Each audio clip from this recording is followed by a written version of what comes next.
Ya, misal ada orang punya utang di tahun 90-an itu 1 juta. Nah, dia belum sempat bayar, tahun 2025 dia mau bayar nih.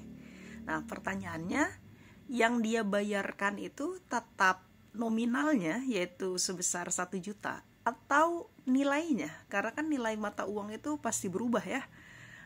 Kalau misalkan mungkin di tahun 90-an itu harga emas itu misal segramnya itu hanya 100.000. Nah, tahun 2025 sekarang harga emas itu per gramnya itu 2 juta. Jadi kalau zaman dulu minjem 1 juta itu sama dengan 10 gram emas, kalau zaman sekarang 1 juta itu cuma setengah gram gitu kan ya. Nah, ini jadi masalah nih. Ini gimana kalau ada kasus kayak gitu? Dia wajib bayarnya gimana? Nah, ini dijawab oleh Syekh Atiyah Sokor dalam kitabnya Mausu'atu Ahsanil Kalam fil Fatawa wal Ahkam, juz 5 halaman 72. Saya bacakan. Ada 3 pendapat. Pendapat pertama, alaihil mislu indal iktirad. Maka bagi dia itu, kalau kasusnya kayak tadi, maka balikin nominalnya. Kalau minjem 1 juta, maka balikinnya lagi 1 juta. Walaupun mungkin uang 1 juta itu secara nilai itu sudah berkurang jauh gitu ya. Nah, tetap yang dibalikin itu nominalnya 1 juta. Wa hadza huwa ar-ra'yul masyhur 'indal Malikiyah wal masyhur 'inda Syafi'iyah. Ini adalah pendapat yang masyhur dari madhab Maliki juga dari madhab Syafi'i. Wa ra'a fil madhabil Hanafiyah wal madhabil Hambali. Juga ini ada juga pendapat dalam madhab Hanafi dan juga madhab Hambali. Yaqulu Suyuti, bahkan Imam Suyuti berkata, sawaun zadat qimatuhu am naqasat. Enggak peduli tuh apakah nilainya itu secara nominal sama, enggak peduli apakah nilainya itu bertambah atau bahkan berkurang. Kayak tadi misalkan uang 1 juta zaman dulu itu karena harga emas itu per gramnya 100.000, maka 1 juta itu sama dengan 10 gram emas. Kalau zaman sekarang harga emas segramnya 2 juta, 1 juta itu cuma setengah gram emas kayak gitu. Nggak peduli apakah secara nilai itu berkurang ataupun bertambah, yang wajib dibayar itu adalah nominalnya. Kalau minjem 1 juta, dibayar tetap 1 juta kayak gitu. Ini pendapat yang pertama. Ada juga pendapat yang kedua, alaihi huwal qimah inda sadar. Maka bagi yang punya utang itu, dia itu wajib bayar itu secara nilainya ketika dia mau bayar. Jadi kalau zaman dulu 1 juta itu sama dengan 10 gram emas, zaman sekarang yang dibayarkan itu bukan 1 jutanya, tapi 10 gram emasnya. Berarti sama dengan kalau harga sekarang emas 2 juta, berarti 20 juta tuh dia bayar, kayak gitu ya.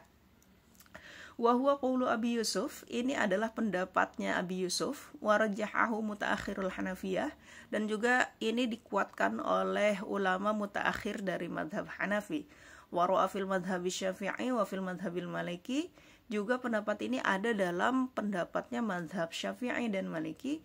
Wa quwwa dzalika Ibnu Taimiyah, dan pendapat ini dikuatkan oleh Imam Ibnu Taimiyah, kayak gitu. Jadi kalau pendapat yang pertama itu yang dibayarkan nominalnya, kalau pendapat kedua yang dibayarkan itu adalah nilainya.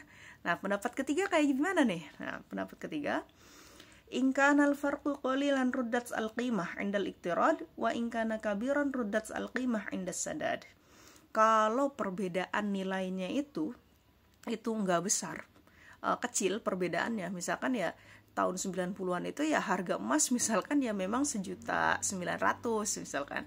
Zaman sekarang harga emas ya 2 juta. Nah, itu kan gak jauh beda kan, cuma beda 100 atau 200.000. Maka yang wajib dibayarkan itu nominalnya, kayak gitu.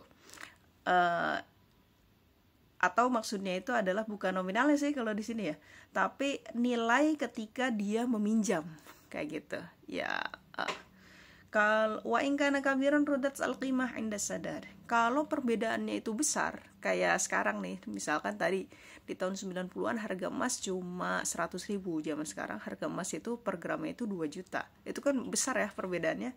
Ruddat al-qimah 'inda sadar. Maka yang dikembalikan itu adalah nilai ketika dia membayarnya, kayak gitu. Jadi kalau perbedaannya kecil, yang dibayarkan itu nominalnya. Kalau perbedaannya besar, yang dibayarkan itu adalah nilainya ketika dia membayar, gitu.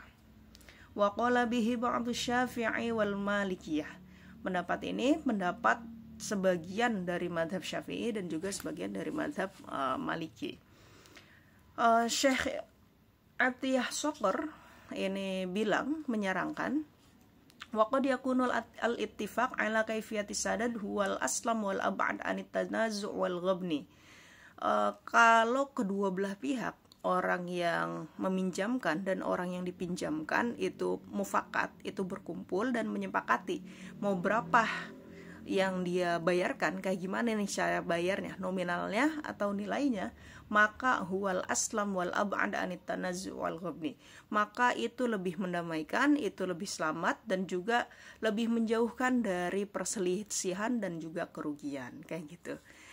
Jadi yang benar yang mana nih? Ada 3 pendapat. Ya yang mana aja lah, yang penting bayar utang gitu. Tapi kalau menurut Syekh Atiyah Ibnu Sokor, lebih baiknya itu bertemu dulu, disepakati dulu kayak gimana nih cara bayarnya gitu ya. Yang penting adalah jangan sampai nggak bayar utang gitu ya.